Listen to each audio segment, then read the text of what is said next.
হরে Krishna. 2026 27 April Boishakh মাসের শুক্লপক্ষের একাদশী মোহিনী একাদশীর ব্রত পালন করতে হবে। একাদশীর ব্রত সকল ব্রতের শ্রেষ্ঠ ব্রত।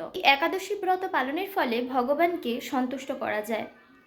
আর স্বয়ং রামচন্দ্রও কিন্তু এই একাদশীর ব্রত পালন করেছিলেন, এই মোহিনী একাদশীর ব্রত। যখন রাবণ সীতামাতাকে লঙ্কায় নিয়ে যায়, তখন রামচন্দ্র সীতার বিরহজনিত কারণে দুঃখ পাচ্ছিলেন।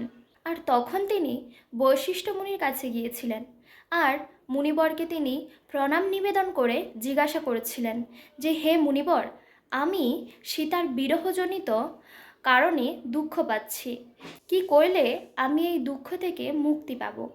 আর তখন বৈশিষ্ট্য মুনি বলেছিলেন যে, তুমি এই মোহিনী একাদশীর ব্রত পালন করো।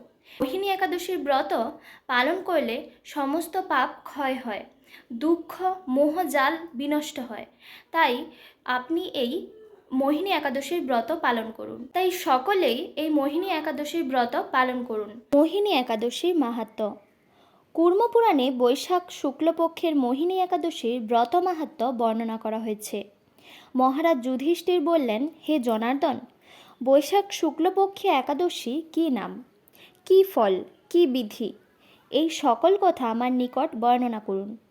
উত্তরে ভগবান শ্রীকৃষ্ণ বললেন, হে ধর্মপুত্র, আপনি আমাকে যে প্রশ্ন করেছেন, পূর্বে শ্রীরামচন্দ্র বৈশিষ্ট্যের কাছে এই একই প্রশ্ন করেছিলেন।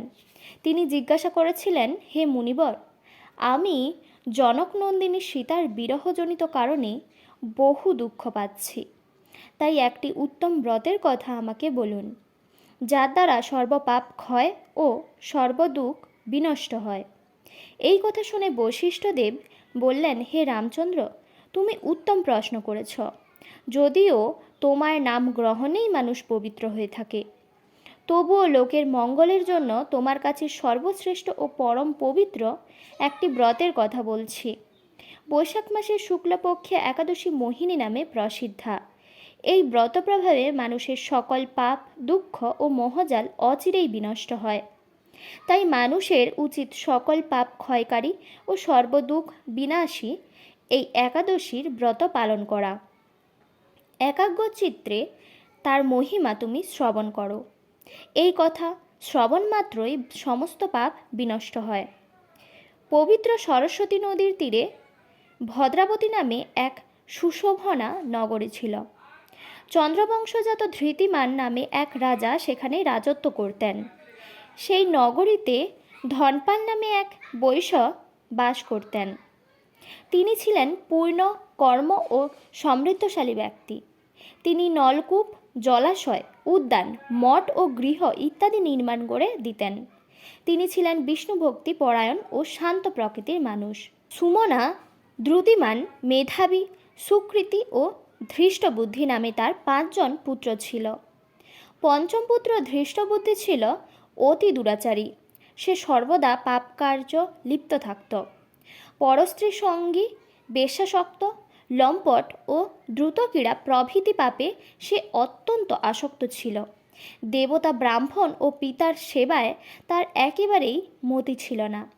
সে অন্যায় কার্যে রত, দুষ্ট স্বভাব ও পিতৃধন ক্ষয়কারক ছিল।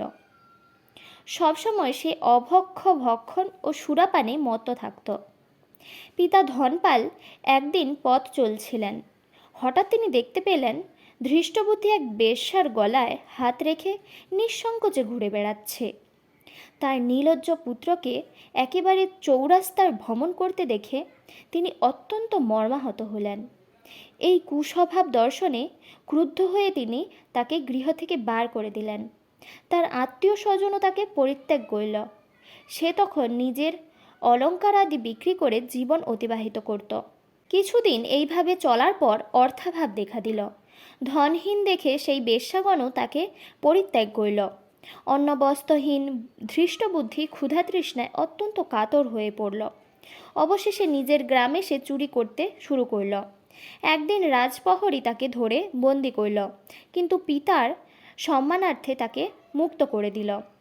এভাবে বার কয়েক সে ধরা পড়ল ও ছাড়া পেল। কিন্তু তবুও সে চুরি করা বন্ধ করিল না। তখন রাজা তাকে কারাগারে বদ্ধ করে রাখলেন।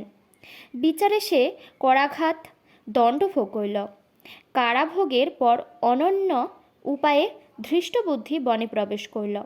সেখানে সে পশু পাখি বধ করে তাদের মাংস ভক্ষণ করে অতি দুঃখে পাপময় জীবনযাপন করতে লাগলো। দুষ্কর্মের ফলে কেউ কখনো সুখী হতে পারে না, তাই সেই ধৃষ্টবুদ্ধি দিবারাত্রি দুঃখ শোকে জর্জরিত হলো। এভাবে অনেক দিন অতিবাহিত হলো। কোনো পূর্ণ ফলে সহসা একদিন সে কৌণ্ডিন্য ঋষির আশ্রমে উপস্থিত হলো। বৈশাখ মাসে ঋষিবর গঙ্গা স্নান করে আশ্রমের দিকে প্রত্যাবর্তন করেছিলেন। শোকাকুল ধৃষ্টবুদ্ধি তার সম্মুখে উপস্থিত হলো। ঘটনাক্রমে ঋষির বস্ত্র হতে এক বিন্দু জল তার গায়ে পড়ল। সেই জল স্পর্শে তার সমস্ত পাপ দূর হলো। হঠাৎ তার শুভবুদ্ধির উদয় হলো।